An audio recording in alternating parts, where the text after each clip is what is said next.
Welcome, welcome, welcome. Welcome to Crashes and Taxes. This is your last podcast for the 2021 year. I'm so excited to be with you. As you can see, I've got still Christmas going on, and it's a season we should celebrate all the time, in my opinion. That's my personal faith. I am definitely a proud Christian. And if you are something else, as long as you're proud of it and not embarrassed or ashamed of your faith, we should not be ashamed of our faith in this country. Too many people want to shame other people for what they believe, and just because it's not what the other person believes. And that's kind of the whole point of freedom, is that we have the freedom to choose. And we left, I'm going back now 400 years to the Pilgrims. We left a king that wanted to dictate to us religion and a lot of other things. And we wanted to come to a new world where we could be free to practice. And what I have really found in this last 2 years since Corona is a lot more restrictions on those freedoms. And we can't have that. We can't stand for that in this country. This is the United States of America. And until someone tells me that we are now a communist country, I will believe until my dying breath that America is meant to be free, and that Americans are meant to be free, and that we will be free, and we will get back to a place of total freedom. We haven't been there in a long time, many decades. For a lot of our people, they haven't been there for very long at all. If you look at, some parts of our populace, we didn't even have civil rights in some parts of our population and our citizens until the 60s. We didn't even have civil rights until the 60s. So America has come a long way, and yet we have deteriorated and disintegrated backwards since Corona, since 2020. And I want to talk to you today specifically about that. I want to talk to you about the disintegration of freedom, because it comes so stealthily. It's interesting if you look back on the Holocaust and you read accounts of it. I remember distinctly 1 year, probably within the last decade. Obviously I was taught the Holocaust in school. I have multiple degrees. It's something that everyone is aware of at a very young age, through osmosis, through hearing about it, through culture, obviously through education. And I remember watching a National Geographic week of the Holocaust. And it was probably a series of, 22-hour videos on what happened. And some of the videos were, I got to be honest, gruesomely difficult to even watch. And I remember calling my father and saying, how did America let this go on for so long? How did the world not stop and intervene? How did this go on without people intervening much earlier than we did? And, when you look at, and this is not a good message, this part right here, it's not a very uplifting message for the new year, but I think it's a very necessary message, because you look at Stanford and the study that was done in the 60s post-Holocaust in Stanford. And what that study showed us is the depravity of the human being when there is an authority figure over them. In other words, the Stanford study, and I'll have to get the exact name for you. It starts with an M, but my mind is blanking right now. The Stanford study basically was a psychologist, psychiatrist department in Stanford, a gentleman, I think his name starts with an M. And basically what he wanted to test was how far a human being would go. So what you had was two people that were supposedly both volunteers. One was an actual actor and the other was a true volunteer. And they go in and they're told, okay, one of you is going to be put as the enforcer, the questioner, and the enforcer, and the other one of you is going to be the detainee who's being questioned. And what we want to do is walk through these and these series of questions, and you'll have to follow our instructions. So the actor goes into a separate room where the person who's the actual volunteer can't see them. And they are to ask them a series of questions. And depending on the answer, if they answer correctly, they get, an answered correct, they get a point. But if they answer incorrectly, the volunteer was to administer an electric shock to the person. And it starts off very mild and it ranges to become very severe. And the whole point of this test, this experiment, was to see how far that volunteer would be willing to administer punishment on a person they had just met, they don't know, but they are under the authority of doing it. And so you had an experiment overseer in the room with the volunteer. And when a question would come up wrong, he would say, administer the punishment. And at first it was just a little electronic, getting shocked, like when you get shocked and you've got some static electricity and you get shocked. It was like that, right? But then progressively, as the test continued on, the person would go ahead and the actor started to say, ow, that hurts. And then, the volunteer would be stunned and he would look back at the administrator of the experiment administrator, and he would just be like, continue. And he would make eye contact. He would just be like, continue. So it got to the point where the volunteer is saying, this hurts, get me out of here. I don't want to participate in this experiment anymore. And you have the volunteer looking at the administrator saying, he wants to get out of there. He's uncomfortable. He's being hurt. I'm going to end up killing this guy. And the administrator says to the volunteer, you have been given a task. You agreed to accept the task. You need to continue the task. And what this Stanford study discovered was that people under direct authority and instruction will go all the way and will actually push the button to even administer a lethal electric shock if they are told to do so, and by authoritative figure who is not engaging and is not talking to them and not discussing human rights and human feelings and thoughts. Is just authoritatively. And that was the whole point. How did these people listen to these rules in World War II and comply? And so they found out in America that it will happen here. It will happen anywhere. It will happen when people think that they need to do something for themselves, to protect themselves, even at the expense of somebody else. It becomes this zero-sum game. And you got to understand that human psychology will push the limits to the end if that is necessary, and that's what it takes.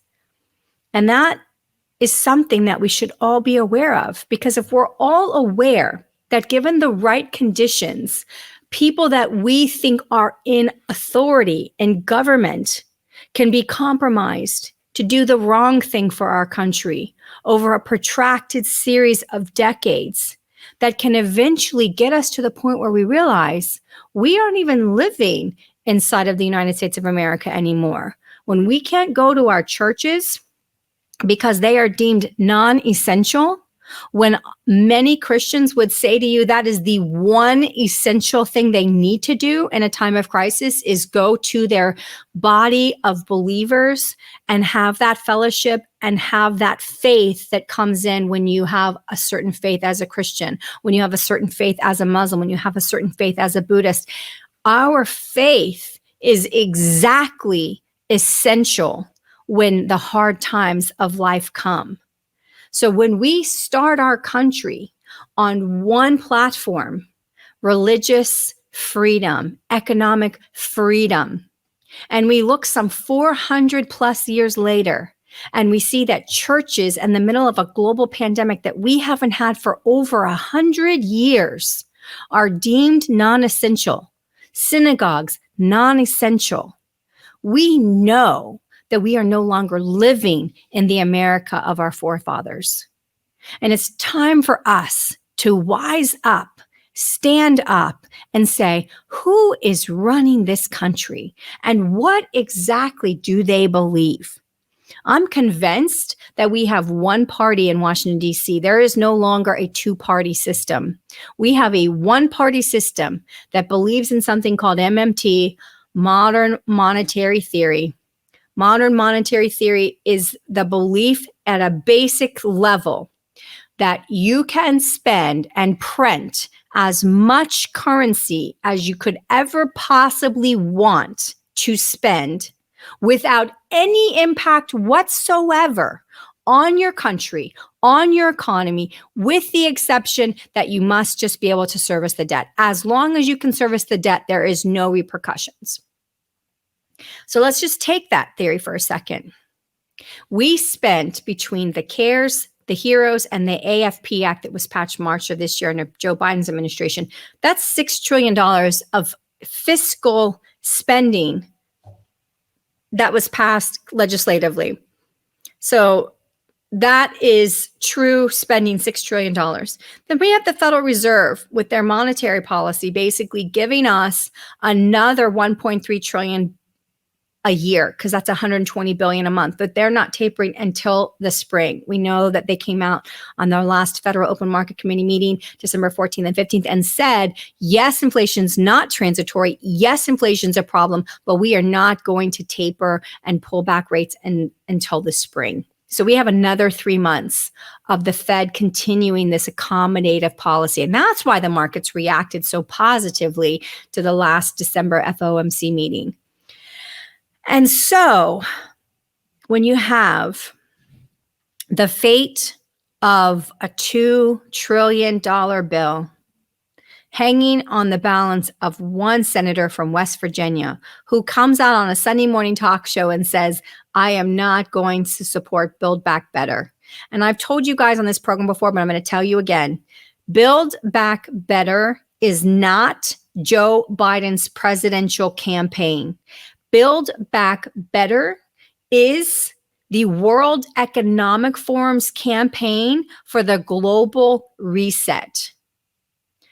I am going to tell you, and we have people write in and say, why are you talking about politics on a financial show? Look at the full name of the title. It's Crashes and Taxes, and it talks about politics and politicians, because who passes the tax law in this country but the politicians? How can we talk tax without talking politics? So we will talk politics and we won't apologize. If you don't like it, don't listen. You don't need to write us and tell us you're upset that we talked about politics. We will discuss politics on this podcast from time to time as it's necessary. And this is one of those times it's necessary. When you have your Congress, and specifically your Senate, literally divided 50-50, and the vice president has to break any ties. If you can't get to 50 with your own party, you should probably wake up. And there's some cognitive dissonance going on here with this Build Back Better, because remember, they started off with $5 trillion. Never really wanting $5 trillion. They started with $5 trillion because that's what they want to do, is they want to put this huge benchmark in your head so that when people say that's outrageous and they cut it down to $2 trillion, then they'll be able to say, oh, well, we're saving you $3 trillion. No, you're costing me $2 trillion because the $5 trillion was never approved and it's nothing. It's an anchoring psychological principle. If you anchor somebody to a new number, when you're talking about a new bill and you come down off that number, you can claim that you have already cut everything to the bare bones and you're saving them. We know that the analysis has been done, that this $2 trillion that calls for temporary family support, that we know this Congress wants as permanent UBI, universal basic income, that if they make these things permanent as they want, the $2 trillion price tag they've cut Build Back Better to becomes automatically, magically again, $5 trillion. The problem is, what are we discussing? The largest cost package in the history of America, right after we just stimulated $8 trillion. what is happening is Congress, both sides, are leveraging what has happened with Corona, with the massive spending that we just put through with CARES, HEROES, and AFP, and the Federal Reserve stimulus. They are leveraging this newfound massive spending, parlaying that, they're hoping, into this new socialist Marxist infrastructure bill called Build Back Better, which is not a Biden proposal. It is a World Economic Forum proposal to get America to join the Great Reset. The Great Reset being the migration of us off of the central bank support that we have known since World War II, Bretton Woods, 1944, World Reserve current standard, the US dollar. They're trying to move us away from that and onto a one world governing body structure that overrides and supersedes the individual country's government, and that we will eventually move to one world currency. This is what the Great Reset is intended to bring about.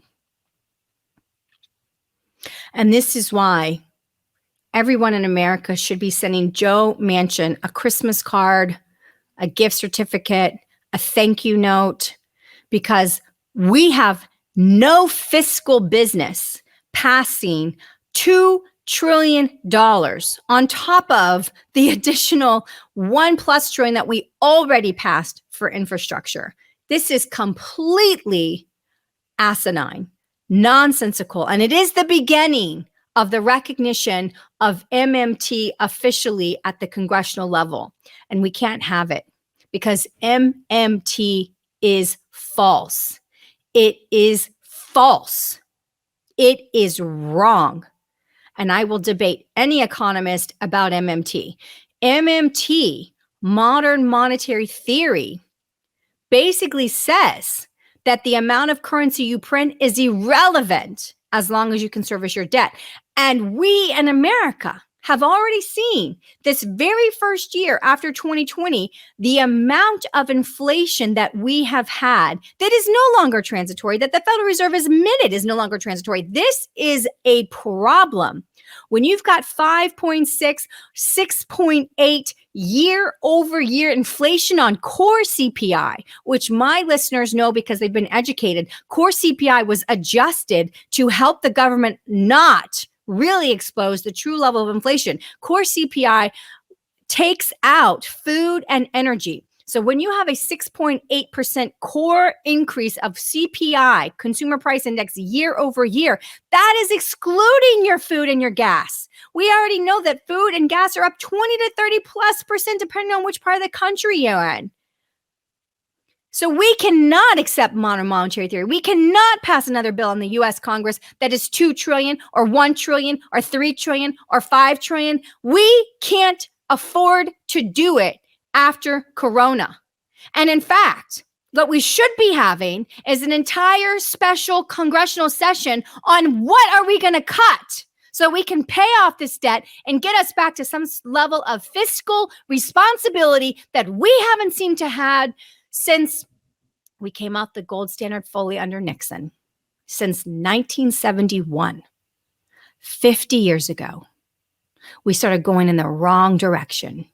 And if we don't get this straight, America, we are going down, and we are going down fast. And while we are fighting each other, while we're talking about critical race theory and, race and all of these things that we are focused on hating each other at the history that this country has, which is abysmal and horrible, and I would never defend it.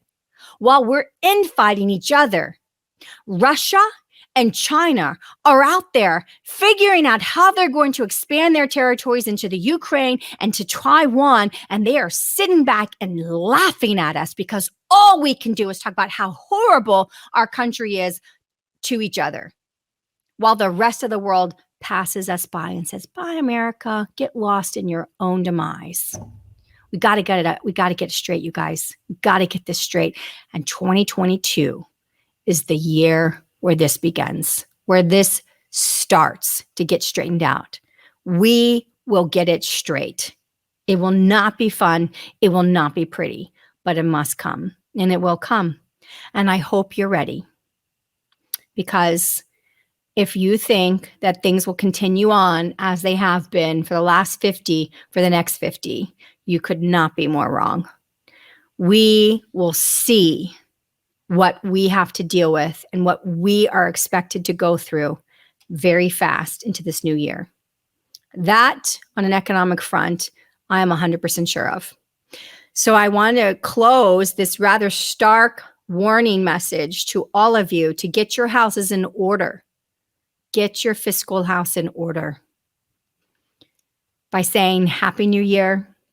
It's going to be a wild ride, but you know what? Together, we can get through it. Thank you guys for listening. Happy New Year. 2022 is going to be huge. Until next time.